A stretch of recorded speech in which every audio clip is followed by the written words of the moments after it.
نبی اور رسول میں فرق کیا ہے؟ تھوڑا سا وضاحت کر دیں اس کی. جو اسٹیبلش فرق یہ ہے کہ رسول وہ ہوتا ہے کہ جس کے ساتھ اللہ تعالیٰ وعید بھی نازل کرتا ہے کہ اگر اس کو نہیں مانو گے تو ہلاک کر دیے جاؤ گے، اور پھر قوموں پہ عذاب بھی آتا ہے. جیسے نوح علیہ السلام رسول تھے، مخالفین تباہ و برباد کر دیے گئے. اسی طریقے سے حضرت شعیب علیہ السلام، حضرت ہود علیہ السلام، حضرت صالح علیہ السلام. باقی نبی جو ہوتے ہیں نا وہ صرف دعوت دیتے ہیں، وہ یہ نہیں کہتے کہ اگر ہمیں نہ مانا تو تم ہلاک کر دیے جاؤ گے. جیسے یوسف علیہ السلام، ان کی قرآن پوری میں دعوت پڑھے، صرف دعوت توحید ہے. انہوں نے کہیں نہیں کہا اگر میرے پہ ایمان نہ لائے تو تم یہ ہو جاؤ گے. ٹھیک ہے، تو نبی جو ہوتا ہے وہ اس کا انکار کرنے پہ عذاب استیصال دنیا میں نہیں آتا، آخرت میں تو آئے گا. اور اس لیے نبی قتل بھی ہوتے ہیں، رسول قتل نہیں ہوتے. رسول کے پیچھے اللہ کھڑا ہوتا ہے، حفاظت کرتا ہے. حضرت عیسیٰ علیہ السلام کو اللہ نے زندہ اٹھا لیا، قتل کے فتوے جاری ہو چکے تھے. اللہ تعالیٰ نے فرمایا نا کتب اللہ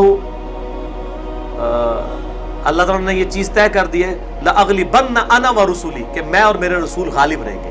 ہمارے نبی علیہ السلام بھی غالب رہے ہیں. آپ دیکھ لیں کافروں نے بڑی سازش کی ہے آپ کو شہید کرنے کی، لیکن اللہ تعالیٰ نے دین کو غالب کیا.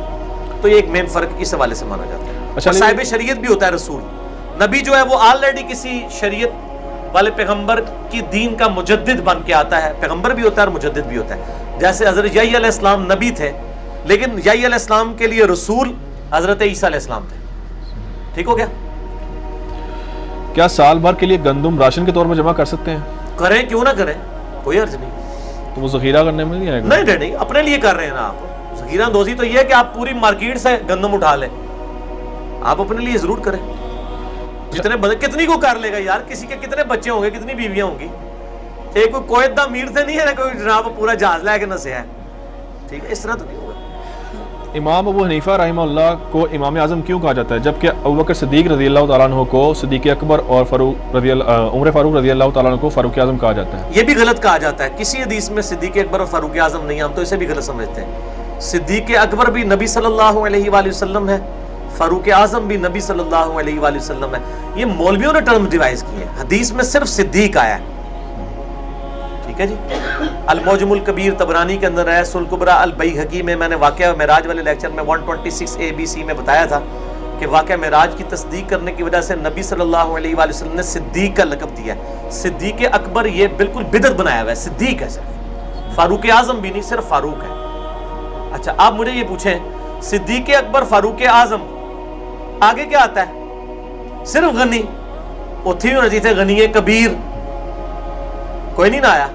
وہ صحیح ہے، صرف غنی. حیدر کرار، حیدر اعظم تو کوئی نہیں آیا نا. علی المرتضیٰ ہی آیا، مرتضیٰ اعظم تو نہیں آیا نا. تو یہ پہلے دو علماء نے بنائے ہوئے ہیں. انہوں نے یہ اس لیے بنایا کہ تاکہ اس کے ذریعے ہم کسی اور کو بھی ٹائٹل دے دیں گے. وہ ٹائٹل بھی غلط ہے. وہ کہتے ہیں کہ اپنے زمانے میں وہ اعظم تھے، ہم کہتے ہیں یہ بھی جھوٹ ہے. ان کے زمانے میں امام جعفر صادق علیہ السلام موجود تھے، ان کے استاد اور سب سے بڑے عالم. ویسے تو ہم امام مالک کو بھی ان سے بڑا امام سمجھتے ہیں، کیونکہ امام مالک حدیث کے بھی امام تھے، فقہ کے بھی امام تھے. امام حنیفہ سے اگر کمپیئر کیا جائے ان کے زمانے میں امام مالک ان سے بڑے امام تھے، اور امام مالک کے پوتا شاگرد ہے امام حنیفہ.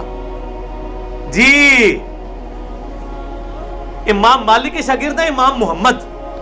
امام محمد نے امام مالک سے الموطا امام مالک نقل کی تھی، جو الموطا امام محمد کے نام سے مشہور ہے. جب امام حنیفہ کے پاس آئے تو انہوں نے کہا مجھے بھی یہ حدیثیں لکھوانا جو تم مالک سے سیکھ کے آئے ہو. تو امام حنیفہ تو پوتا شاگرد ہے امام مالک کے، تو امام مالک کو امام اعظم کہا کرے نا. ٹھیک ہو گیا. کیا زکوٰۃ کے پیسوں سے حج یا عمرہ کیا جا سکتا ہے اور کروایا جا سکتا ہے؟ نہیں، کیا تو کوئی نہیں کرتا، کروایا ہی جاتا ہے سر. کروایا جاتا ہے، کسی کو کروایا جاتا ہے. جس کو آپ کروا رہے ہیں تو ظاہر ہے وہ تو اس کے پاس پیسے ہی نہیں ہے. جیسے ہی اس کے بعد پیسے آ گئے اس پہ حج فرض ہو جائے گا، اور وہ اس طریقے سے جو حج کرے گا دوبارہ اگر وہ امیر بھی ہو جائے دوبارہ حج کرنے کی ضرورت نہیں. اجماع ہے اس پہ. وہ کہتے ہیں نہیں وہ زکوٰۃ کے پیسوں سے حج کرا رہے ہیں، اس پہ تو حج فرض ہی نہیں. بھئی جیسے ہی آپ نے زکوٰۃ کے پیسے اس کو دیے تو استطاعت پیدا ہوگی اس کے اندر، اس پہ حج فرض ہو گیا. کرے. اور یہ جو مشہور ہے جب تک ماں باپ حج نہ کرے اولاد نہیں کر سکتی، جھوٹ ہے. جس کے پاس مال ہے اسی پہ حج فرض ہوگا، ماں باپ پہ کہاں سے فرض ہو جائے گا؟ ماں باپ غریب ہیں تو نہیں کریں گے. میت کو بیری کے پتوں سے غسل دینا کیسا ہے؟ سنت ہے. وہ جھاگ کے لیے اور وہ صابن کے ایکویلنٹ استعمال ہوتا تھا. 7 بیری کے پتے لے کے، صحیح بخاری میں آتا ہے نبی علیہ السلام نے اپنی بیٹی کو جب یعنی ان کے غسل کے لیے کہا تو کہا کہ 7 بیری کے پتوں. اب اس کے ایکویلنٹ جو ہے نا وہ بیری کے پتے لوگ تلاش کر رہے ہوتے ہیں. وہ اسی طریقے سے ہے کہ آپ کے پاس ٹوتھ پیسٹ بھی موجود ہے, ٹوتھ برش بھی موجود ہے, اور آپ مسواک تلاش کر رہے ہیں. چلیں یہ تو مثال علماء کو بری لگی کہ میں نے علماء کے لیے اس سے بھی اچھی مثال رکھی ہے. یہ کہتے ہیں جی مسواک تو سنت ہے نا جی, ٹوتھ پیسٹ والا ثواب نہیں. میں کہتا ہوں ٹھیک ہے, آپ بتاؤ غسل کرنے کے لیے, جسم سے گندگی دور کرنے کے لیے صابن سنت ہے یا مٹی؟ مٹی. تو کون سے عالم صاحب جو ہیں انہوں نے مٹی کی گاچیاں رکھی ہوئی ہیں اپنے پاس. ادھر کہیں گے جی صفائی نصف ایمان ہے, اصل مقصد تو صفائی ہے, تو صابن سے ہی کرتے ہیں. تو سرکار مسواک کی جگہ بھی اگر کوئی ٹوتھ پیسٹ یا ٹوتھ برش کر لے تو اصل مقصد صفائی ہے, پھکیاں نہ لا لیں سر. ٹھیک ہے جی. ادھر بھی بیری کا مقصد یہ تھا. تو اگر کوئی صابن, شیمپو یا یہ چیزیں استعمال کرتا ہے, سوپ وغیرہ, تو ٹھیک ہے کرے. کوئی اس کی خاص فضیلت آئی ہے حدیث میں؟ نہیں, فضیلت کوئی نہیں ہے. علماء نے کافی فضائل لکھے ہیں کہ جس پہ جادو ہو وہ یہ کر دے, فلاں کر دے. ہمیں حدیثوں میں نہیں کہیں. ہاں یہ اکثر آتا ہے جادو ہے اثرات ختم کرنے کے لیے. تو چلے